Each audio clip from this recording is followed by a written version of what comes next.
Well, this is Wednesday, and you know what that means. AEWTF. What does that mean? And how many people on the roster do the Destroyer? Yeah, I mean, somebody's got to put over the PWG library. I just think that people got fooled by the blood and girls bleeding. Oh, man, those guys are awesome.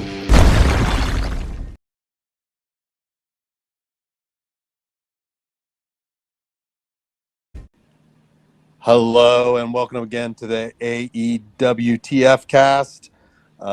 And you know what that means. We're going to be doing the Dynamite review for May 19th, 2021. We have our whole crew together today. And before we start, last week we talked about doing who we think people should wrestle. Cash should wrestle or Omega should wrestle. And Omega even did his own. So we'll see if he matches up with our ideas. I did too. Jason didn't do his. Oh, you did yours too, Cash? Yeah. Oh, I didn't do mine. Okay, well, apparently only one of us is not self-centered, and the other one's forgetful, and the other two. I'll say it. Well, I was gonna say, there's no goddamn way that's not you. Yeah, that's me. So we will go ahead and start with that. Jason, you want to go with your whole list? Yeah, I deferred to Cash because I know that he knows more about all this stuff than I do. And I trust him with my whole heart, soul, and spirit. On behalf of myself and Jason, there we go. These are our picks. Okay. For Draven, Pac would be one for sure. Okay, I'm gonna go ahead. If you have the same ones, I'm gonna go ahead and say it. I have Pac on mine for Draven too. Okay. Just two shorter, scrappy fucking dudes going at it. Flippy, I think it'd be great.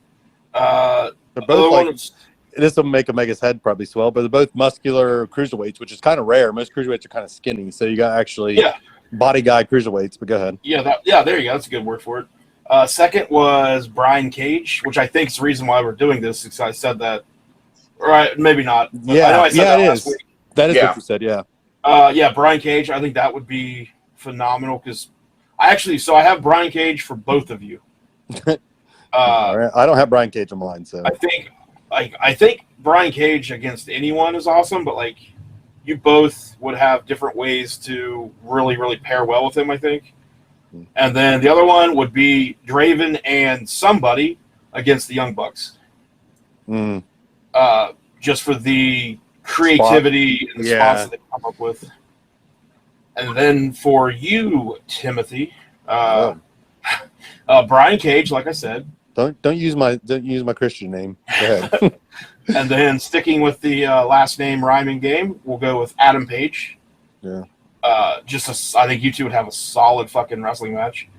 And then third, Orange Cassidy, because I want to see how you would handle having to work someone that you hate. Even though I've kind of seen it before. But I think it would be interesting that you would have to figure out a way to make that work. First of all, Mega's on the podcast, so don't call him out like that. Whatever. So yeah, those are who I would pick for you two. For myself, I would go Darby Allin, Eddie Kingston, and MJF just for the promos. I have none of the same people for you, so that's good. Okay. I'll go ahead. Any thoughts on the guys I picked for both of you? Go through mine again. Brian Cage, Adam Page. We lost Omega.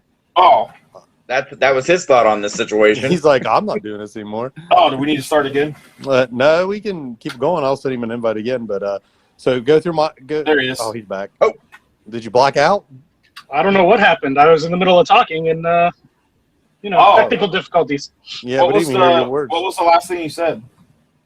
I don't remember. Oh, I said I used to be a body guy cruiserweight before the old Rona. So then you only heard the first person I said then. No, I've heard them all. I was talking through the whole thing. I guess when I was in the other app, it wasn't recording my audio at all. Oh, okay. Well, so any thoughts from either of you guys on the guys? Just give me my three again. I remember Orange Cassidy. Brian Cage, Adam Page, and Orange Cassidy. I think Page would probably be the most. I think me and him are kind of similar the way we wrestle, honestly. Not a cruiser, but not a heavyweight, kind of somewhere in between. I don't have any of those three for Vance, which is weird. Wow. Okay. For myself, though, I do have Brian Cage on my list, and I do have 2 of the people that Cash had for himself on his list too. Okay. So for Cash, I had Darby, Mox, and Kingston. I have Mox. So I mean, yeah, it was hard to pick between him and MJF. So I'll let you go with your other one. And for Vance, oddly enough, I didn't have any of the same as Cash. I have Ray Phoenix, Kazarian, and probably the best match, I think, out of all of these matchups, Vance Desmond versus Jungle Boy. I would take that. I would wrestle Jungle Boy. Yeah. I almost put Kazarian instead of Orange Cassidy. I wanted to put Marco Stunt and Orange Cassidy just to piss you off. So, and then for myself, I have Brian Cage, Miro, and MJF. Wow. Have you I can't believe you've never worked MJF actually. Yeah, that is kind of surprising. I have not even been on a show with him actually. Oh wow. Oh, okay. I don't know why I kind of assumed you guys have been in the ring together. So one of mine for Cash. I mean, we didn't. I don't think we said it had to be AEW guys, but I think this guy's going to be AEW guy soon. So I'll just go ahead and put it in there. So I had Mox, which we already talked about, and then I have Rusev, whatever you want to call it, whatever his name is now. He's always Rusev to me. Yeah, the best man. And so basically, I got ones that are just like for real fights is what I picked for Cash. Then the other one is Samoa Joe, because I can't imagine he doesn't end up there. Oh yeah, Samoa Joe for years was like my dream opponent. Yeah, so Mox, Joe, and Rusev.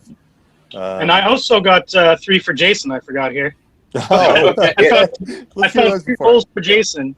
He could manage Bear County. Okay. He could manage Orange Cassidy. If Orange Cassidy turns heel and goes ethnic like Penta, he can be Alex jumping around. He says. and the best one, he can manage Joey Janela in a knockoff Jim Cornette gimmick. Yeah. I kind of want to see the knockoff Jim Cornette. Me too. I would love to see Jason in ridiculous suits with a tennis racket. So mine with Omega, we already said Pac. I had him on there. Ray Phoenix, which I gave away before the podcast because I couldn't remember his name. And the other was Sammy Guevara. Oh, that's a good one. Oh, yeah. I had Sammy for Draven 2 and then switched it out for the Young Bucks. Oh, okay. I didn't make a list for myself, but so you said me and somebody versus the Young Bucks. Can I throw in me and Jugs versus the Young Bucks? Yeah, sure. I want to see Jugs take the Melter driver real bad. Me too. I just want to see Jugs stand in the ring and be like, "Oh, where are you guys going? What are you doing? What the hell?" I can see where this spot's going. It's ending in Virginia. Yeah. Well, that didn't work. He's trying to staple the fake dollars to their head. Like, what the Bucks. All right, let's talk about my favorite ones. I think was the Kazarian one and the Page one. Over your guys is who I would like to work those dudes, and probably Ray Phoenix because I just feel like it's kind of like working Omega. So I can do that. Give me way too much credit. When I thought of that one, I'm like, that's the closest I can think to Zach Vincent. Yeah. Yeah, I like all of the match suggestions for me. Let's just put me in there with people. Like, let me fight them. Yeah, I just pick fights for real. So I'm just gonna put this out in the universe. But if you can get in good enough shape, I might be able to make the Kingston one happen. Ooh. Yeah, I'm kind of like wanting to. I posted on Twitter today. I want to fight Nick Gage too. Oh God, it'd be fun. Oh, God. Don't come in with a gimmick from the movie Scream and you'll be fine. Right, and I can't, so it's fine. Man, I can't believe Dark Side of the Ring where they showed him bleeding underneath the arm. I didn't know about that and getting life flighted. And I haven't got to watch that yet. I know about that, but I haven't got to watch it yet. Oh God, it's bad. It's bad. This is gonna sound stupid, but I didn't know Justice Payne was his brother or that Justice Payne died. Oh wow. Yeah. Oh, me and Cash both knew that. Yeah, I knew that. Yeah. We were huge CZW marks back in the day. I mean, huge. That was like our ECW in probably like 2002. We watched everything CZW pal pretty much. You guys heard it here first. If I gotta get my knees back, and then me and Eddie Kingston. And your back. Remember, you got a broken back. I can get through the back thing. It's my knees mostly at this point. So let's talk about real wrestlers now that we've talked about ourselves. Oh. One last thing about ourselves. I'm wrestling Zach Vincent and Seth Martin in a triple threat, so I feel like we got a bald, flippy guy, but it's not the bald, flippy guy we normally have. So how dare you? That is, like, I'm not one to put myself over, but I will never compare myself to that. I just said bald, flippy guy. That's it. Oh, sorry. See what he reduces you to? I know, right? All right. So anyway, let's talk about real wrestlers. He wrestled this guy. So Matt Seidel was actually wrestled at ASW show against that dude. So did he really? He did. Yeah, not too long ago. Yeah, like. Are we turning this into an indie shoot podcast? Because I have some things to rant about if we are. No, we can't let him make an open mic rant on the indies. One of these days, we definitely need to. Yeah. Versus Cole Cash's favorite wrestler, Christian Cage. Yeah. I thought this match was actually really good. I mean, it's both veteran guys who knew what they were doing. I thought, of course, I always like Matt Seidel selling. I thought it was really good. Of course, shenanigans afterwards, but it's weird. Watching the match, I'm like, mechanically, this is very good, but like, it didn't have a pulse. It didn't have any kind of aura, and I'm just wondering if they taped in front of a live audience instead of being. My note is technically pleasing, but Jason's bored. Yeah, agreed. Yep, pretty much exactly what I had. I mean, they did everything perfectly fine and how they're supposed to, but I just didn't really. I don't care anyways, but especially. It's weird because later on in the show, there's a couple matches that have lesser workers that don't have as pleasing of a match that I actually was more into. Yeah. I thought Taz was good on commentary. Yeah. He did a really good job of like continuing to build the story. I'm looking forward to a Ricky Starks and Christian feud, actually. I think that'll be really good. Yeah, I don't know how bad. Oh, I do have a note here. When Ricky Starks came out and he was cutting his promo, I was shocked that he called the roster that they make sit in the crowd flunkies. Like, why are you shooting on them? They're not out there by choice. Yeah, right. I didn't realize that. Yeah, that does kind of make everyone look like shit. So I've always kept track of the matches and the promos, but I started a new category. Okay. I have now I'm starting to keep track of the post-match attacks for every match. Oh, that's good. Oh, well, that's gonna, I mean, well, however many matches there are, that's how many post-match attacks there are. Percent-wise, everybody saying the percentage-wise will be over 50. Right. I have those notes too of how many post-match beatdowns / how many foreign objects used in matches. So, I mean, percentage of how many matches have post-match attacks. 200. I'm gonna guess 80%. Wow. I think over half. I think they'll break the 50% mark. I don't know how, but not by that much. I hope not, for God's sakes. But we'll see. So yeah, find out at the podcast. Post-match beatdown. And then we get the. Real quick about that post-match beatdown though. Adam Page's punches were fucking great. Oh yeah. Like they might have just been real. And hooks were freaking terrible. Yeah. I don't know how. I don't know why they have Hook out there already. Like they've got to realize he's not ready at all. But whatever. Him walking around with the group, I feel like he fits in. But the second anything gets physical and he throws a punch or a kick, and it just looks like day one of somebody in training. Yeah. I think he works really well, like with the group. But yeah, fucks. No, thank you for him actually doing anything. Then we get Brian Pillman Jr. Talking about his dad and that he didn't want to get in the business because he didn't want to be his dad, but the Bucks talked him into it. And then I can't believe Griff Garrison, it was only 2.5 years ago, he was working the merch table for the Bucks. And now he's in a tag title match. That's a pretty quick turnaround, honestly. The promo was okay. I don't think either of them are very good talkers. And they have a cheerleader now? What struck me about so they put the cheerleader with them, and I actually think it kind of completes their gimmick. But it's one of those things where, like, to me, this feels like the Rockers in '87. Like, you got to give them 2 or 3 years of working their way up and seasoning before they're actually going to be as good as they can be. So it's like real weird that they're getting a title match already. I agree. I think it's just because they had to fix the rankings. I'll talk about it later. But they were number one ranked team. They need to get them out of there so they can make blocks. Julia Hart, if you're listening, I'm available.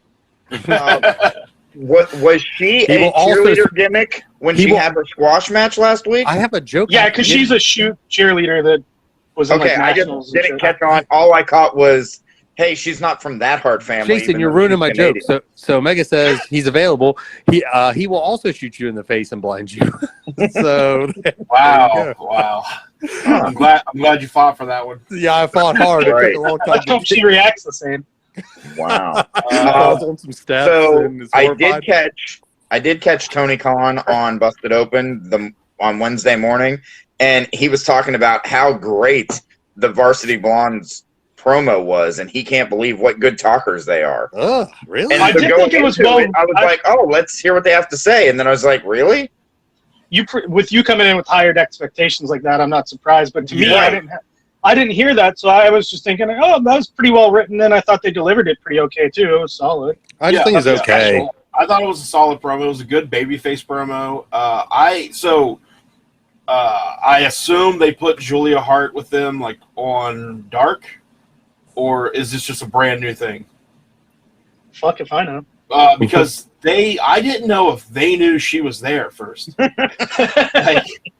Until the very end when Pillman Jr. says and Julia, whatever he says, I was like, I don't know if is she supposed to be there? It's a missed opportunity because they could have said that that's all they needed to counteract Don Callis or some shit like that. Yeah. But yeah, I thought it was a fine babyface promo. I thought, and she does add a lot to the group. That does complete it. Yeah, I think Griff Garrison's the better worker, but we'll get to that. So we get Mox and Eddie. It looks like their promo's cut in the middle, and they had to redo part of it. Did you guys notice that? I have two notes of them. One is they definitely cut the promo at one spot because it was going off the rails, and two, Mox was trying to say analytics and said anal. And Eddie I'm gonna have to. I didn't notice either of those. I'm gonna have to go back and watch it. Yeah, those were both. I noticed both those. Which is probably why there's a cut because they probably started laughing their ass off there. Yeah. Guys on the Mox promo, Eddie promo, anything? It was fucking. You put those two in front of the camera, and I'm in. I'm there. Right. Yep. So, whatever the fuck they want to say. Cash and go. Cash's opinion is great. Okay, moving on. Yeah. Jason? Yeah. Whenever they're talking, it's okay. Stop writing my notes about how much the thing before sucked and pay attention because I'm probably going to laugh a little and enjoy whatever it is they have that they come up with. And then it just goes to. If there's anybody in the Fed or wherever that can fucking talk, just let them fucking do that. Do not overscript them. Don't give them directions. Just let them fucking go. They know how to do this. WWE doesn't want wrestlers. They don't want people that can talk. They just want somebody that can recite their fucking script. And so real quick to kind of get off on I wanted to talk real fast, so here's a good place to do it. The only guy in the WWE right now that I feel is not WWE is Roman Zombies. Reigns. No, Roman Reigns. Yeah, I feel the same way. He's the only thing that seems authentic there. It's incredible. I don't know if it's because he's in the WWE, but to me, he's the best American worker right now. I don't watch Japanese wrestling or anything, so I don't know about outside the world. But in America on TV, that dude's fucking incredible. Yeah, I'm not going that far, but he can work anybody because he can work Cesaro in an actual wrestling match. He can, work Ray Jr. He can do the emotional stuff. He can do Monster vs. Monster. He's kind of the most versatile guy. Just his in-match stuff he does, just from his facial expressions to his head movements. To me, he's everything that people said about Kenny Omega. Here's why I don't think that's fair to say, because there are quite a few guys in WWE that if they had the pull that Roman had and could get away with being what they really are, they'd be just as good. I agree with that completely. I do agree with that, yeah. Yeah. Roman's so far up the food chain now, main event of 5 WrestleManias in a row, has Paul Heyman there. He can do whatever the fuck you want. He's the only one that can ask for forgiveness instead of permission. Right. Which, like I said, it might be because he's in the WWE and in the position he's in that makes me think he's the best. But fuck, that dude's good. So let's just skip the Acclaim promo because they're going to actually rap, which was good. But the promo was just... I only had one note on that, is that the Billy Gunn of the team got to say more than "Let's get ready to suck it" this time. Yeah. Why did they do the promo and then... I don't know. Especially following a Mox and Kingston promo. We don't need a pre-recorded promo from these two fucking dudes. And the only thing I could think of is maybe they film more than they need for the taped episodes, and when shit goes short, or they had that cut Mox promo, maybe there's 20 seconds they needed to fill, so they just threw this in or something. Yeah, maybe. Yeah. So then the actual rap, the match is next, and they changed. It's not Wild Thing by whatever it was anymore. It's the one from Major League. They actually now it's the full on Ricky Vaughn, baby. Yeah. Yeah. But the Acclaim rap to the ring. It's funny in itself, because did Tony Khan go out and buy the rights for the one song, and then the next day Mox was like, "Hey man, you got the wrong fucking song. Go buy the other one." Maybe. Probably. So he bought the song twice. And Tony Khan was like, "Yeah, sure, whatever." It was like $5 to me. It was probably less than that to him. Yeah. Yeah. But the Acclaim's rap was good. I think the raps are always good, the oral sessions or whatever. And I like that. He's like, "We're talking about the podcast." He punches him right in the mouth. That opening was good.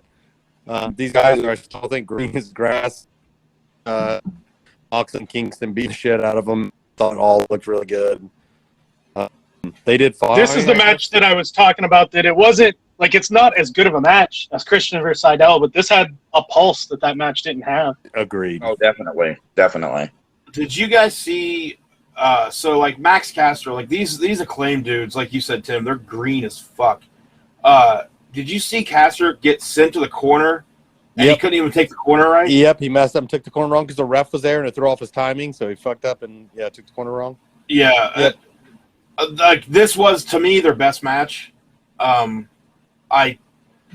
Moxley is fucking electric right now. Like, when he got in the ring on the hot tag, it was just like, this dude's different. Like, he's on a different level than everybody else right now. But I really wish this would have just been like a straight squash, and then they could come back and do something with him a little bit later. But play off of them with that rap pissing Mox and Kingston off. Destroyed, yeah. Yeah, it is a little weird now that you mention it, to have two dudes that violent and they get offended that much, and they just go sit outside waiting for a legal tag. Yeah. So I definitely could have thought they should have just had Mox and Kingston fucking murder these guys, and then if you want to, here in a month or so, do it again. This time, have them not piss them off so much, and have a match. But is anyone going to tell that Max Acclaim match? I think. Yeah, if anyone's going to tell Max Caster, "Hey man, maybe you shouldn't really make your opponent like super furious every time before you're wrestling." I was wondering if he runs some of those lines, if he runs them by people. Like, I was thinking that too. I wonder. Hey, is it okay if I say this about that? Like, or does he really try to go out there and pop them and piss them off to get like a more fired up reaction? I mean, the second way is ballsy, but I would probably do the first way if I was him, right? Because he's not really anybody. If Mox doesn't want you there or gets actually offended or something, then that could be bad for your career. I doubt Mox would, but I'm just, So we're all kind of in agreement of that match too. Then we do the Alex Marvez with, I'm glad that Dean Malenko got a cameo here or whatever. The only thing that matters about this is the whole, you're going to make the man of 1,000 holds angry. He's like, "You got 1,004." And he's like, "I forgot a few." So yeah, that was great. That was the whole reason for this, I do believe. Yep. Then we get another promo with Ethan Page and Scorpio Sky in the ring with Shivani. I actually thought Ethan Page's, the way he finished this promo was really good. His intensity and craziness. But so my note for this is, one of these guys is pretty fucking great on the mic, and the other one is Scorpio Sky. Basically my note too. Yeah, that's what I was saying. Well, and I also put that, like, the crowd legit hates them. Now that there's an actual like, the FU chants were pretty loud. That was just the wrestlers there. Oh, then that makes it worse. That makes it worse. Well, that just makes it kind of sad. One thing I'm wondering now, at the end of that, Dark Order ran out. So is there a merger with the Face Paint Friends and Dark Order here? Yeah, because we get Darby and Sting come out. The Dark Order will support anybody, period.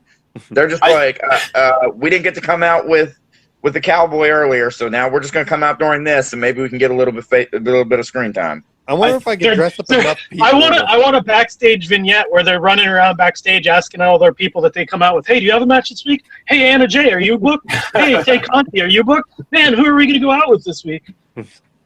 I mean, that sounds like one of the things they would actually do. So right, there's 50 of them, and not one of them was on the show. So then my grandpa came out and beat up some people. And is there anything cooler in wrestling though when the lights go off?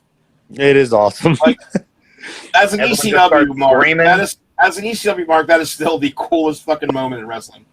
Totally agree.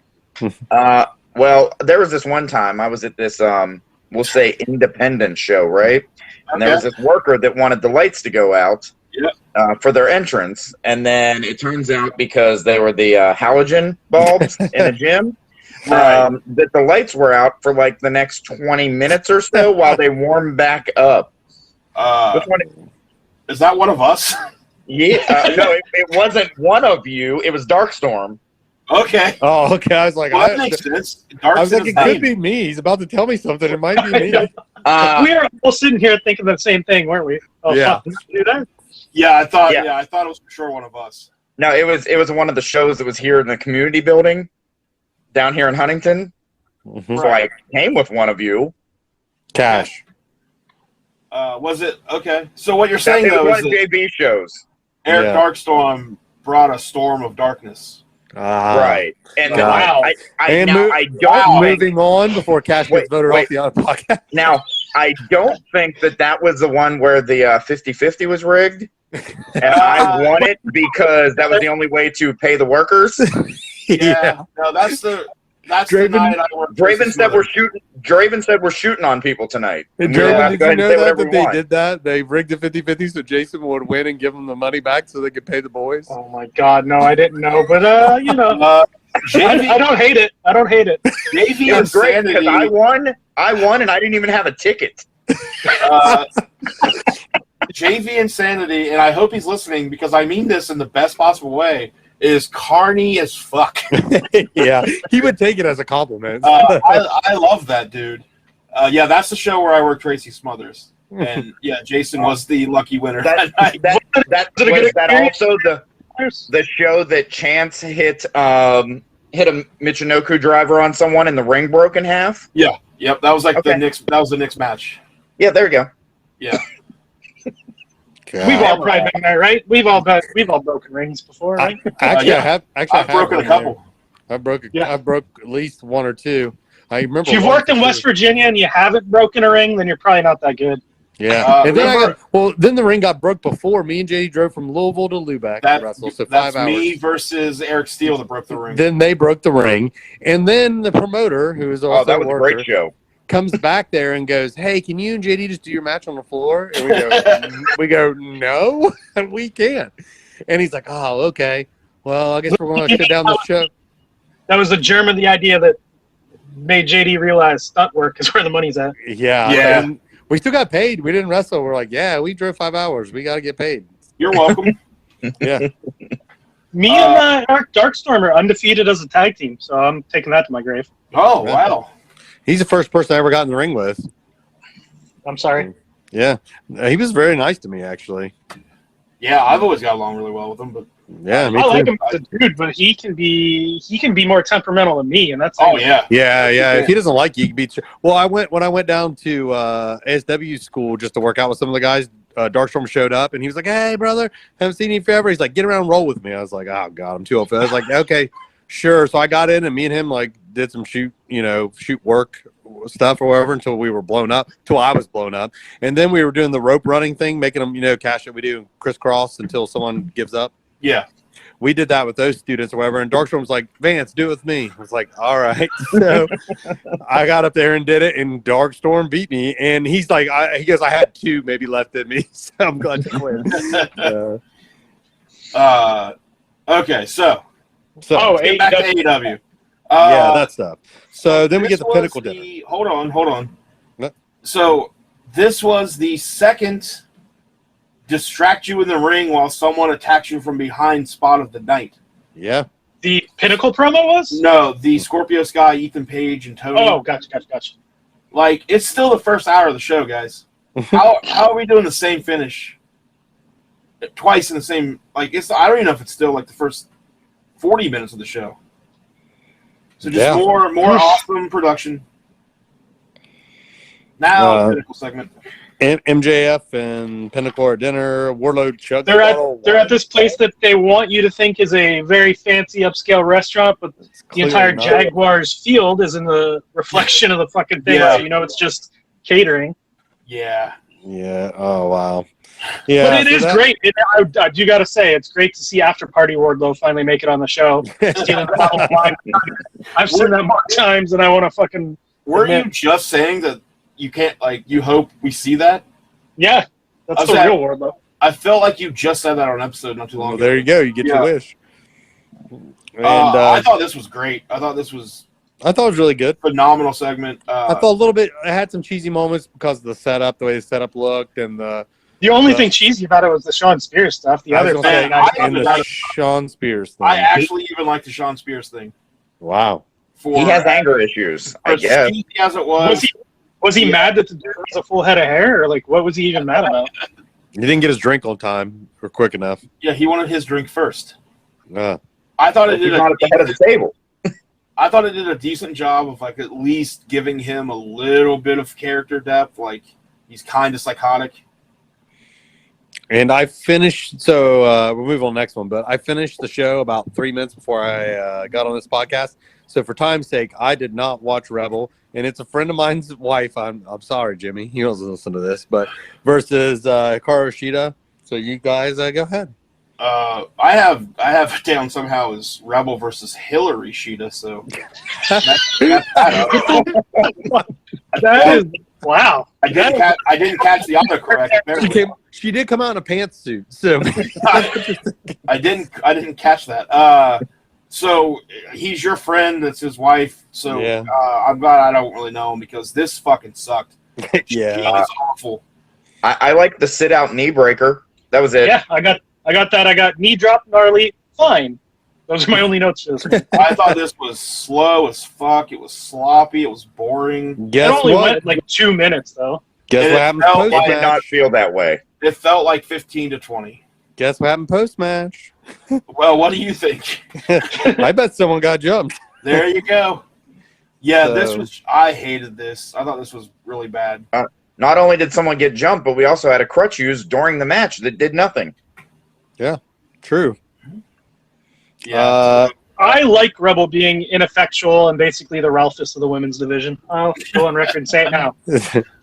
It does. I mean, I don't dislike her character. I think it's a good idea. Yeah, she's basically Ralphus. Well, like if Ralphus got in a match, what would happen? Like, well, I would like to direct you to watch Norman Smiley and Norman Smiley and Ralphus take on Terry Funk.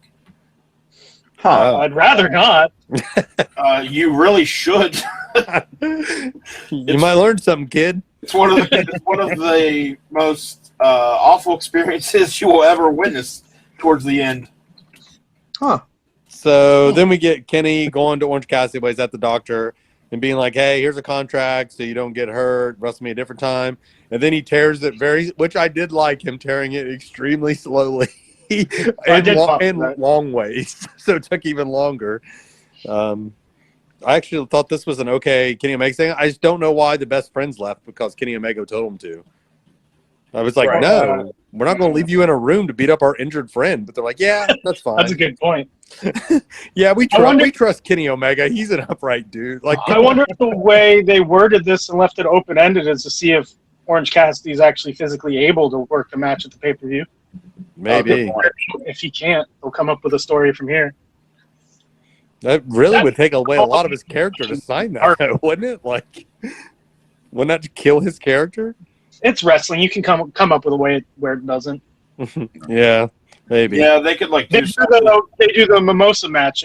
If he signs his paper, you agree to a mimosa match. Or even better, they have Nakazawa dress up as a fake fan and ask for an autograph, and Orange Cassidy doesn't give a fuck and doesn't pay attention, just signs whatever it is. There you go. That's that's money there. Well, that would be really good, or they could do like even start something kind of interesting and have like one of the best friends sign it as Orange Cassidy, trying to protect him. Oh, that would be good too. Yeah, you guys both had great ideas. I had nothing. You're the only actual one still really booking shows right now. Yeah, that's true. That's a bad sign. When are you thinking of running, Omega? You got an idea? We talked about we got to start getting it together, but like the last I knew, our building was trying to be sold, so I don't even know if they got sold, if they're still running, if they're still open. No, wow. My apartment complex I just signed a lease for is being sold. So, but I mean, I assume they'll want to keep everyone here. So, actually, if I wasn't in the middle of something, a whole bunch of other stuff, this would be something good to buy. They only want $190,000 for this apartment complex. It's 4 apartments, $700 a month. So, like, you know how much money they're bringing in? Like, 2 of those apartments would pay the rent or pay the. We can't do that kind of math. No, we don't know what that means. Did you say $190,000? Yeah. As in, like, more than $1.90? I'm out. Yeah, I mean Right. that's what my house cost me. So for my house, I could have bought a whole apartment complex. Oh, my name's Vance Desmond. I'm a fancy adult. Right. Yeah. Don't worry, I'm losing it tomorrow morning. It was wearing a monocle. By the time this podcast is out, I will not own the house anymore. But so anyway, we go. That promo is actually pretty good. Chris Jericho comes out the inner circle, still doing the elbow gimmick. They all talk. I thought it's not a gimmick. I don't think. I think his elbow really. Yeah, I think it actually is hurt. Yeah. I thought this was just. I mean, we've seen him do it too many times at this point. I'm just kind of Starsky's bored. I thought it was really good. I thought it brought things and back. fishes is not the plural fish. It's just fish, Shane McGuire. And then the crowd also showed how dumb they are going fishes. You say fish. 10 fish. Look, Sammy's just a boy. He is just a child. He's like isn't he part Spanish? He's a Spanish English, god or whatever. English is his second language. There you go. There, explain Yeah, it. there you go. So delicious. Make assumptions based on his ethnicity. Yeah, so I thought this was really good. I thought it brought things back to where they needed to be for this. Like I said last week, I thought it was kind of a good idea that they didn't go in the super serious out for blood direction after the goofy stage shit they did off the cage. So I thought this was a really good way. They've taken a week off of that, and now they've brought it back. Jericho, I thought, was just on. I thought he was great. It was like I thought Jericho was old on. school promo. So I really dug it. Yeah. Secret time here. Secret time. This is where my sleeping pills mixed with the booze I was drinking last night, because I don't remember this promo at all. I do have a note that says good closing line. He said, "We will dance on your faces and piss on your graves." Yeah. There we go. All right. It was a good line. He's like, I still agree with that, sober. You're right.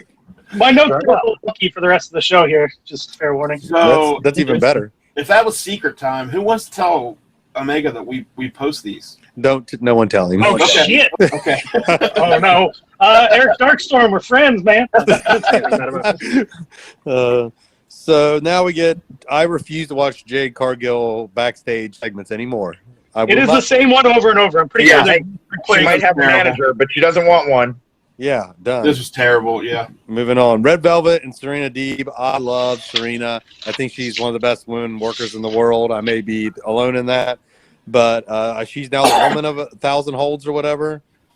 She is the Bret Hart of women. I'll say it. Yeah, she's so good. Everything she does, she sells great. She's in great shape. She's 40, and she still looks great. However, the NWA Women's Championship looks like dog shit. It has her picture on it. Yeah, it has like her high school yearbook picture in the center. It's the same design from the 1940s. I don't know why they don't update those outdated titles. God, it looks bad. Did you notice Red Velvet doing the shitty Luke Gallows punches? Yes, I did have a note for that. Yes, I forgot. What? She's part of the clique, man. Luke Gallows, Jugs, JD. She straight from your mama's kitchen, like trick. Like she fits right in. I unfortunately didn't get to see all of this match. I saw like the first, up until they went to the first commercial break, and then I saw like right at the finish, the app, YouTube TV app froze. I thought this was really good, though. I never really said everything I saw opinion. from Serena Deeb looked awesome. Like the finish was great. She was so aggressive, and she was Red Velvet hit a sweet apron moonsault. Mm-hmm. It looked fucking brutal. Knee to the face, yeah. Mm-hmm. Then she did a top rope moonsault where Deeb put her knees up. That looked fucking stiff as a motherfucker. Yeah, it did. That looked really good. Deeb had this super fucking dope. Everybody does a stupid run the ropes rebound thing, but she did a fucking chop block off of it that looked smooth as butter. Yeah, and then her tequila sunrise looks super painful. Or I forgot that's the tequila sunrise. Serena sunrise? I don't remember what they were calling it, but you didn't play enough WCW NWO Revenge for N64, brother. Conan was rolling over in his grave. He's alive. Barely. That makes it weirder. Not on the inside. He was rolling over in somebody's grave. So did we all think this was a good match? Oh, yeah. From what I saw, yeah. I think this is my highest rated match of the night. I do believe it is mine too, actually. It's tied with the Christian Sydal match. Yeah, that's pretty fair. So then we get Pac, being Pac, saying, "What fool bets against the bastard at Double or Nothing?" Huh? But he was outside of Kenny's. They're like, he's outside of Kenny's room, and then we never went to anything else with that. Like, I just assume he's waiting there so Kenny can never come out, so he dies of hunger issues. He'll be weak if you let him out the day of, he'll be so weak and dehydrated. Well, Kenny's not there. He's in the training room with Orange Cassidy. Somebody's there for a while. So I didn't understand. Like, the promo was fine. It was whatever. But why?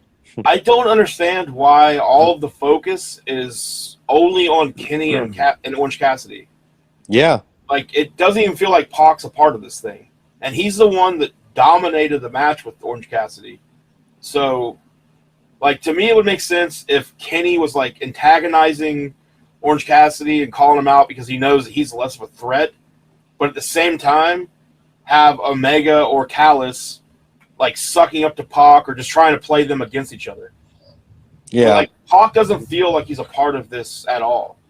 You're right. Yeah, I agree. And this promo didn't really do anything to change that, I don't think. No. So I got weird notes on this next one. So Austin Gunn with Arn and Cody versus Anthony Ogogo. Anthony Ogogo isn't in good shape. He doesn't look very good. My first note is the old governor kind of looks like shit, yeah? Yeah, he does. I didn't know. For some reason, I thought Cash was just saying governor for the hell of it. That's actually his fucking ring name. Yeah, he's the governor. I didn't know that. I didn't know that until I saw it on the back of his jacket. Austin Gunn sold great. Yeah, it runs in his blood, without a doubt. Ogogo sold good too, though, I thought. Yeah. For that little flurry that Gunn had, I was like, oh, okay, Anthony Ogogo doesn't look like a robot in there. He seems like he might end up being decent. Yeah, but so here's a question that just popped in my head for this match, right? So Cody and Arn come out with Austin Gunn. Why didn't he get to use the middle entrance? Wow. Well, I mean, Cody just started letting Arn. It's true. So he's not going to let some young kid start using it. Austin Gunn's got 40 more years. But then he went and did the opposite and lowered himself to coming out of that tunnel with Gunn. It's true. Plus his jacket. All right. Is that Stephen Barry's jacket that Cody's wearing? My note for that just says America. F yeah. Wow, Stephen Barry's reference. And this podcast is brought to you by Stephen Barry's. You can get all your stupid jacket. That was Arpin's favorite fucking place. Yeah, it was. He gave whoever the president of which one? Noah, not Noah. 01. All Japan? 01. He gave they had to give gifts to each other in the ring. He gave him a Stephen Barry's jacket. Wow. What was on it? I don't remember. I think West Virginia. Yeah. What is Stephen Barry's? Is that something I should know? It's a discount store where nothing's over $10. Years ago. It hasn't been around in years. Yeah, it shut down a long time ago. But yeah, it was in our mall. It was in a big section. And they sold all of these random ass the exact jacket Cody had on. Yeah, like, that's the kind of shit they sold. Exactly, and everything was under $10, right? The whole store. I think it was something. I want to say everything was at like $7. Yeah, they had something like everything was nothing over $8, and it was like all clothes and sporty type things, and yeah, there was some sort of crime going on. Yeah, and there was a tax shelter for someone. So so I think I also Cody like not letting American flag touch the ground and all that was fucking ugh. I'm completely fucking done with Cody. Pretty much Christian. I'm fucking done with him. Everything about him, I'm just like, are we supposed to fucking like this guy? Like, I was even thinking back to his WWE stuff. That dude had some of the best gimmicks handed to him, and just because he couldn't fucking make them work, and he wanted to be Triple H. Jim Carrey as the Riddler is a good gimmick to be handed. Yeah, Dashing Cody Rhodes was great. Cody Rhodes was great. I fucking loved the Stardust thing. I thought it was a good gimmick that he could have tried to make work. Awkward. But I'm not going to I won't go Stardust, but I will go Dashing, and I'll go when he was in the group with Orton. What when he had the mustache, when he wore the mask? Yeah, that was a good one. So Legacy was not good. You don't think Legacy was good? Anything that had Manu. Well, once Manu was gone, when it was just the three of them. Oh, you mean the group that had Sim Snuka? Nope, just the three of them. With Nina in there, maybe. I don't even remember Snuka. I vaguely remember Manu. Yeah, it was real brief, and then he used a fake penis to pass the drug test and got fired. Yeah, well, that'll get you. Yeah. Well, if he would have used the real chopped off one, that probably would have. Right. Is that what you're supposed to use those for? That's the same thing. Only doing it wrong. So also Nick Gage that's what he went back to jail for. They said that's why he got in trouble. Oh, yeah, the dark side of the ring. So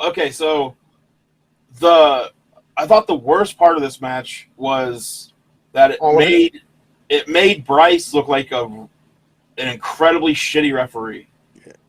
Because if a guy gets punched in the stomach and immediately is throwing up blood, let's just go ahead and call that match off. Yeah. Like, dog. Psycho Sid broke his leg in half and they didn't call the match off. What are you talking about? That was 1990 WCW. Like, we're in, like, it's a different time. Like, is it though? It's just, I was like, oh, so, I mean, that's a life-threatening internal injury he has there. So maybe Bryce shouldn't just be like, you okay? You good? You good to go? You got it? Okay. I do like the throw up in the air and punch, like the Cesaro European, but he doesn't with a shoot punch to the face.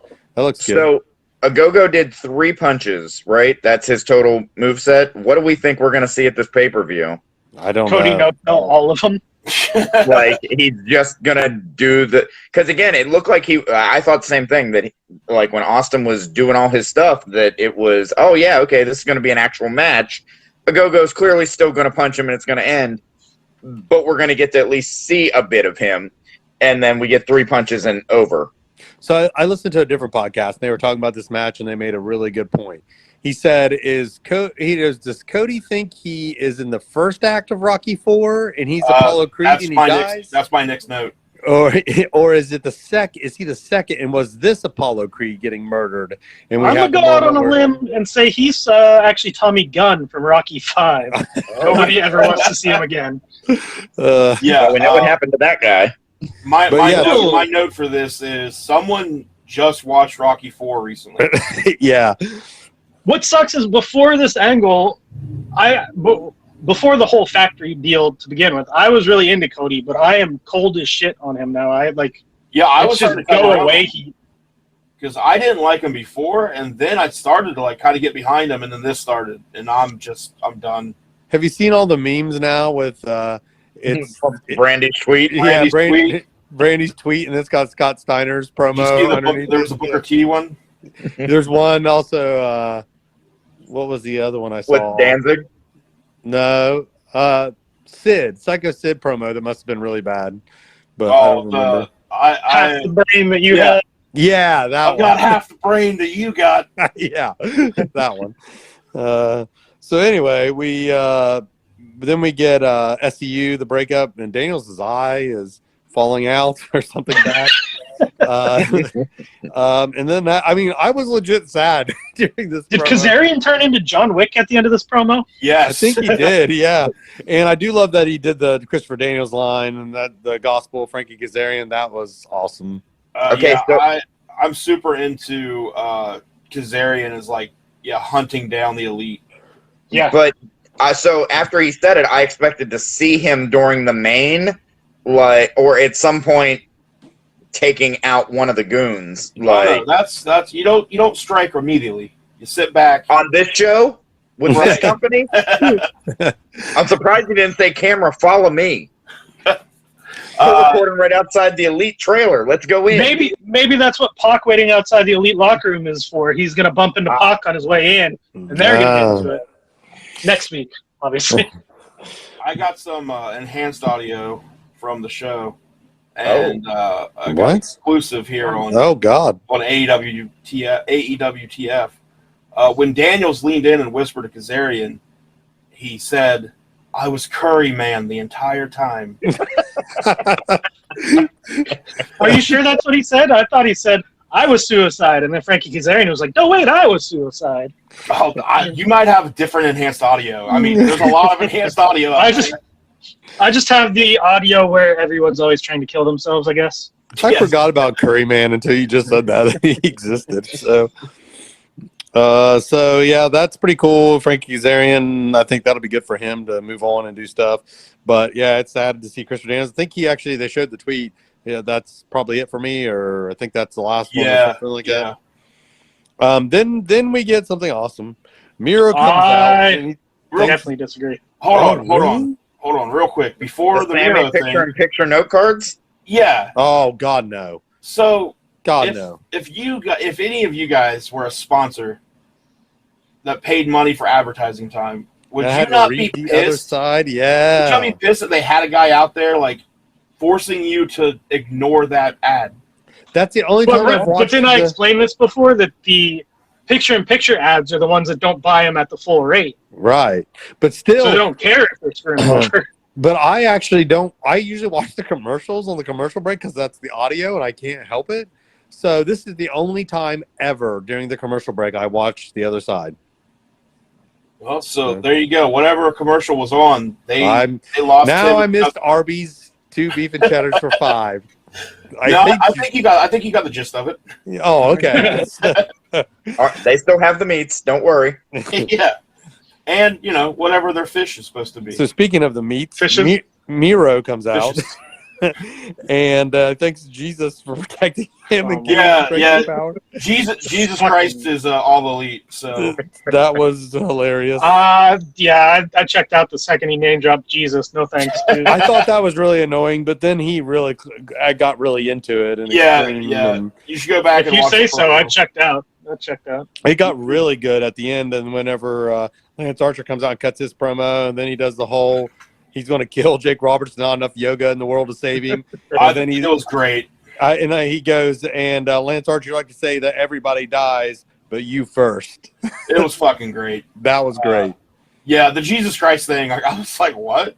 I feel like he's being a sarcastic prick. I thought he was sarcastic. I think it was sarcastic, but I don't. I do think it was sarcastic too. He was like mocking all the high-profile actors. Yeah.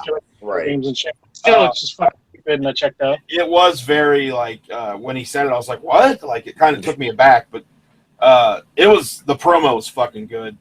Yeah, I'm excited to see them fight. Yeah, me too. So next we get the Varsity Blondes versus. No. Wait, 1 second. Next we hear that on next week's show we're going to have Cody and Agogo do a weigh-in. For what? Well, it's not for a belt that means you have to be at a certain weight class. Because Cody wants to be Triple H, and this is what Triple H would have done if he was going to fight a boxer. Gotcha. There were weigh-ins in Rocky, right? Yeah, there was. Yeah, they are following the script. Okay. I can't wait to watch the build-up video. He's getting in the car. There's no easy way. Was the Penguin? Yes. And please let him go train in Alaska in the snow. Grow a big beard. Yeah, that'd be amazing. So anyway, the Varsity Blondes versus the Young Bucks. The Varsity Blondes with Julia Hart. With Julia Hart versus the Young Bucks with Don Callis. But anyway, so this they did 2 Jock Sampson spots. The Young Bucks did at the beginning. It was like they were being 80s heels. He tripped getting in the ring, did that gimmick, and then he kicked the barricade and sold his foot like he had hurt himself and had to lay down. Like that was weird. Like, I liked it though. It was to Jim Cornette. They're doing all the spots that he likes. Yeah, trying to get over with him. I thought the match was good though. I don't think Pillman's that good, but I thought this is probably his best match he's ever had. I thought Griff Garrison is pretty good. He's a good athlete. His dive was really good just to clear the rope like that. And thought it was pretty good. It's pretty cut and dry. It was what it should have been, really, because those kids shouldn't have. They got more than they probably even should have. So made them look good, but the Bucks better. Her getting sprayed in the face, like close range too, like right in her eyes, like that was. And in the face with a deadly liquid like that, or whatever the fuck's going on. Why would you flail your arms at the side and not instantly cover your fucking eyes? It looked ridiculous. As soon as that 3 count happened, everyone was okay again. Well, you're the one that told her to call you, Omega. You must like dumb girls. Well, yeah. Yeah. Well, he's like, yeah. What's the problem here? If they're smart, then they know I'm not good enough for them. Oh. So the finish was the I like the sharpshooter and the spring and facebuster. Yeah, that was cool. And the tap out, which is they did a different finish than just hitting their finish, which was good. Guys? Well, it's funny that I have one note. It says fine. Yeah, it's fine. Yeah. It's funny that Draven mentioned this earlier, but in my notes I have that Pillman and Garrison are giving off huge Rockers vibes. Yeah. It's like early Rockers that haven't quite put it all together, but they got a lot of potential. Yeah. The Midnight Rockers, they looked high on coke. Yes. I have a note. Sherry. Yeah. I have a note that says terrible ref stuff, but I don't remember what it is now. He was just easily distractible, and also at the end, whenever talk about this. I think the one you're probably thinking of is they threw the spray in, and then he takes the spray, and he literally was like handing it to the announcer for like 45 seconds to a minute and a half. That's probably what it was. The other one. Yeah. Also, so the Mox and Eddie come out for the brawl. Did you know that Brandon Cutler just didn't get in and help? They were in sleeper holds. So Mox and Kingston were like sitting on their butts, holding the other guys, and Brandon Cutler didn't get in. It wasn't a match. It wasn't disqualification. He just stood there and watched literally 2 feet from Mox and did nothing. What would you expect him to do? Run in and get knocked out? Yes. Well, aren't they? He's a goon. So I thought, and I could be wrong, but I kind of thought they were going the route where like Cutler's not really wanting to be involved. Is that not what they're doing? And Nakazawa's front row too, right? Yeah. Nakazawa is different than Cutler though. Like Nakazawa is full on a lackey and wants to be part of it. I'm with Cash. I don't think Cutler's deal is that he's in and he's their lackey. He's like being abused and doesn't want to be there. Yeah. Oh, okay. That's what I thought the story was. And also like no Good Brothers come out of the back when this happened. No Kenny Omega. Like Kenny Omega's just like, yeah. Well, Pac was guarding their door. Now we know what that was for. Yeah. Okay. But I just feel it's weird they could do a sleeper hold, like hitting a big spot and then leaving. Cool. But they put them in a sleeper hold, hold them until they go to sleep. No one comes out to make the save. But they had to put them out long enough to steal their goddamn shoes. Yeah, and take their shoes, which was funny. He took his socks. No one does that. That's gross, Eddie. You take the shoes, you don't take their gross socks and put it in your pocket. No, Eddie's from the streets, man. He knows that's where you put your emergency money. It's in your socks. Exactly. I don't know if you guys remember, but like a couple weeks ago, 3 weeks ago, something like that, Moxley in a promo with Kingston randomly said something about stealing the Young Bucks shoes, like taking their shoes. So this was like a fun little payoff. I just think I like it because like from what street guys do when they beat you up, they take your shoes. Yeah. So that's all I thought was good. But also like the Elite are all like chicken shit coward heels, so like they're not going to come out and fight for each other. Like they're not going to get involved with Kingston and Mox. But I think the Goons at least would, or Kenny Meg come out with a weapon or something. Or come out and tell the Goons. Yeah. Yeah. Like, I'm not getting in there, but you guys need to go help them.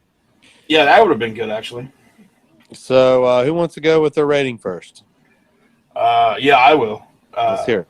So, my rating, I was not swayed. I'm keeping it what I had it. I wasn't swayed either. 35. Okay. Oof. All right, I'll go next. But too many fucking promos. I thought I was being generous, giving it a 47. Jeez. Okay. There wasn't anything that really was great outside of the Serena Deeb and. I didn't get to see all of that, so Cash, maybe that would have. If I would have saw that entire match, maybe it would have been a little bit higher. But did you say 35, Cash? Is that what yeah. you said? I'm right between you guys, 42. Okay. and I'm a 45. So wow. We pretty much agree on that one. That was the tightest, I think. That's all within two. Yeah. Yeah, that's definitely the closest we've all been. Yeah, just too many promos with not enough good wrestling. Yeah. I do think the way that they kind of book, they have highs and lows. It's like a roller coaster. It was almost like this was a setup show where they didn't try to make it a knock it out of the park show. Yeah, I wouldn't mind one okay, so again, I didn't see the Serena match in full, so I don't know, but give me one really good match. You have an incredible roster. Give me one or two really good matches. I think they thought the Christian Evan Bourne, Matt Sydal, whatever his name is, was supposed to be that, but the Serena Deeb match was the only one that didn't have the foreign object, outside interference, a screw job ending, a run-in afterwards. It was the only one that was just, hey, let's get out there, have a match. All right, let's go on to the next segment. Jason reminded me for the count. Yeah. So there were 6 matches, which 3 of them had a post-match attack, so we're at 50%. Oh, okay. 6 matches to 15 promos. Wow. And honestly, I would look almost at Hikaru Shida and Rebel as basically just a promo. And a Go-Go and Gun. Well, in addition to the post-match beatdowns, we had the boombox get used, we had a crutch get used, and we had the cold spray get used. So in 3 of the 6 matches, baby. Wow. Yeah, that's a lot. That's a lot if you're not going to give us some good wrestling too. And they were supposed to be the clean finish guys, right? That was their whole thing. Wrestling needs real finishes. Yeah. Well, so what I think he meant by that is you're not going to get bullshit DQs and countouts to extend the story so they can get 5 more matches in for another pay-per-view match, which they don't do. They give you clean finishes even if they're dirty. You know what I mean? What? Huh? There's a definitive winner or loser, whether there's outside interference. That's true. Instead of WWE's, let's book the same match 17 weeks in a row. Well, so except for the injury last week, they did, because of Orange Cassidy, that was supposed to go time limit draw anyway. So that would have been one that was not a finish, but it kind of wasn't a finish as well. But it's not the countouts and DQs just to extend it. That's not what that would have been. It would have been a story beat to get them to a triple threat. Yeah, they'd have a good reason for it, but yeah. Yeah, I thought this was a pretty bad show. Yeah. Next week, so there's no Dynamite on Wednesday. It's a live Dynamite on Friday. Oh, okay. And that just screws with everyone's schedule. Here's a great question for you guys. So what happens to the TNT belt when the show goes to TBS? TBS title. If they're smart, they learn their lesson that they shouldn't name it after a network because you never know, and just turn it into a TV title. Yeah, I think it's going to be defended at the quarterly show that they said will be like their version of Clash or a super show. So you basically put that wrestler on ice then because he can't do anything for 3 months. Well, you build the storyline. He just doesn't actually wrestle for the belt. But I thought the reason to have a TV title is so that there's a title defended on TV every week. Like the world champion's not defended every week. You have to have it. But it's the TNT title to be defended whenever they wrestle on TNT, which is only once every 3 months. So we get the TBS title? If you're a champion that spends 3 months not defending your title, that's a waste. Yeah, I'm assuming they're just going to name the TV title. Yeah, I assume. And I was like, man, they could have had Miro squash somebody. I do feel like if you're going to have a TV title, you need to have a title match every TV episode. Right. Well, you'll get that next week because on the live Friday, it's him versus Dante Martin. Yeah, how big of a letdown was that? Who? What? They're like, next week Miro's going to defend his title for the first time against Dante Martin. I'm like, oh, okay. I'm all for squash matches, but let's not build that up. Might as well be Chuck Who Gives a Fuck Palumbo. Yeah, you could have fucking named any name. Mm-hmm. I don't even know what that is. What are we going to do for the podcast next week? Because of the Friday show and then a Sunday pay-per-view. Oh. Try to record Monday or Tuesday? Yeah, I'm fine with that. I'm good with that. Yeah, that should work. Okay. I forgot the pay-per-view was already this Sunday. So, all right. Well, then we'll cover the pay-per-view and the Friday Dynamite. So yeah. Okay. All right. Wait a second. They could keep it the TNT title because the show's still named Dynamite. TNT, get it? Oh God. Yeah, let's not do that. Now we have to end. Now we have to end on that. Great. It's like a dream. You are me. It's like a dream. You can't just say shit like that. If you just joined the show at the last 30 seconds, this is not a representation of the entire program. Please go back. My new T-shirt, Aaron Draven ruins everything on Pro Wrestling. That's a pretty good idea. All right, and you can find that merch at Aaron Draven's Pro Wrestling Tee store here soon. You can find it up your ass and to the left. Oh, I went to the right. Okay, I'm gonna go check the left, and we will talk to you guys next week. See you guys.